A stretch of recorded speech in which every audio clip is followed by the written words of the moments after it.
Hi guys, how is it going? So today I wanted to talk about my shop. So like many of you know, I have a shop at darbinorvar.com where I sell some things that I make.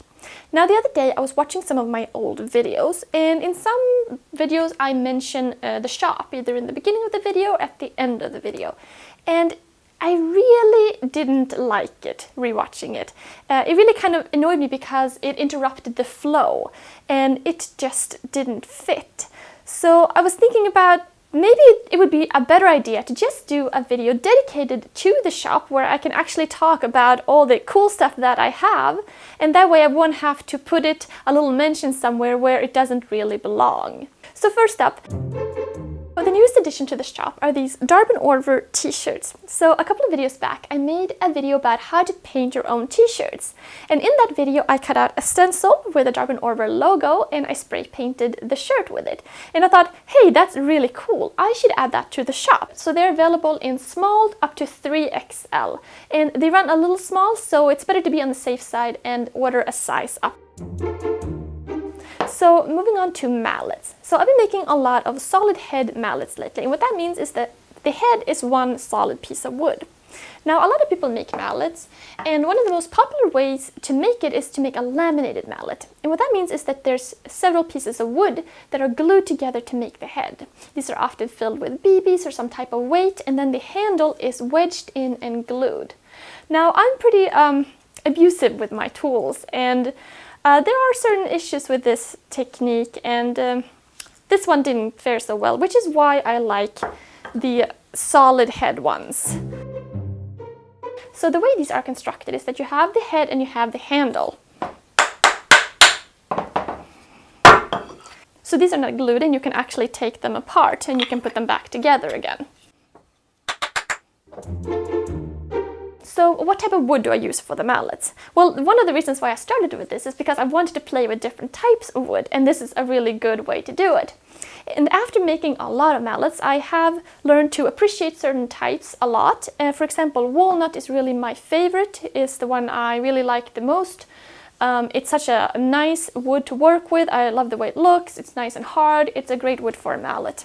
Another type that I really like is oak. Especially when you contrast it with like something darker, like this walnut handle, for example. I just really like working with oak, and I really like the way it looks too. So that's another favorite. Otherwise, I have been playing with some different types of wood. For example, this purple heart and the Osage orange. And aren't the colors here just gorgeous? Now, both purple heart and Osage orange is very dense and very heavy, very difficult on the tools. Which also makes for a really great mallet material just because they are so dense and heavy. I've also worked with some tropical woods like angel heart and ipe. So ipe, for example, is a material that first I started out making heads with ipe, but then I realized that while ipe is very strong, it does kind of splinter easily. So it's not the best material for a head that's going to be hit, but for a handle it's very nice. So I've been integrating some ipe handles lately. So I have a variety of sizes here. I have like a small and I have medium. I even have, oh, not in the shop, but like here, for example, here is a large mallet that I use to make the mallets. And this is a large one, and it's been banged up a lot. But overall, you don't really need a large mallet for most tasks. For basic chisel work, dovetails, assembly, things like that. A medium size works really well, and the small is really great too. And especially for like finer detailed work, I really like the small ones. So I have a variety of sizes in the shop. So I do a lot of testing. I make a lot of different types of mallets using different types of woods and really test them and to see how they hold up, just to make sure that everything in the shop is really nice and strong. And I have some people who buy the mallets right, and they're like, oh, it's really nice, I don't want to use it because I'm afraid I'm gonna ding it up. And I totally get that, but at the same time, these mallets are made to be used. So don't be afraid of using them because they are made to last. So on the table here I have some finished mallets, and I also have some that aren't quite finished yet. This one, for example, still needs to be sanded and then finished. And what I do after I build the mallet and then sand it, that's when I start finishing it with wax polish. Which brings me to the third product that I have in the shop, which are wax polishes.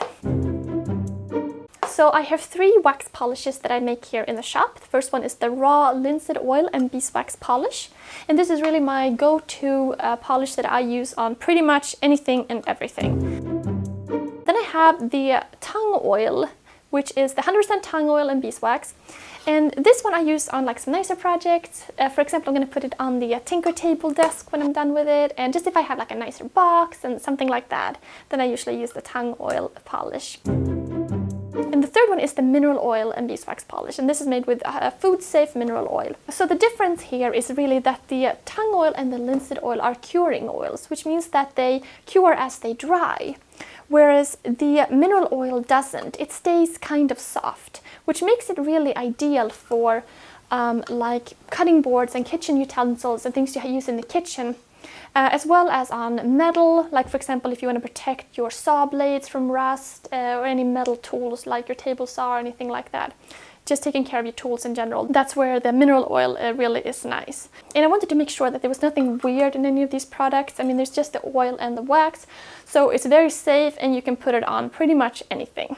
So this was a little bit about the shop, and I might make these videos every once in a while whenever I have a new product or some news or something like that.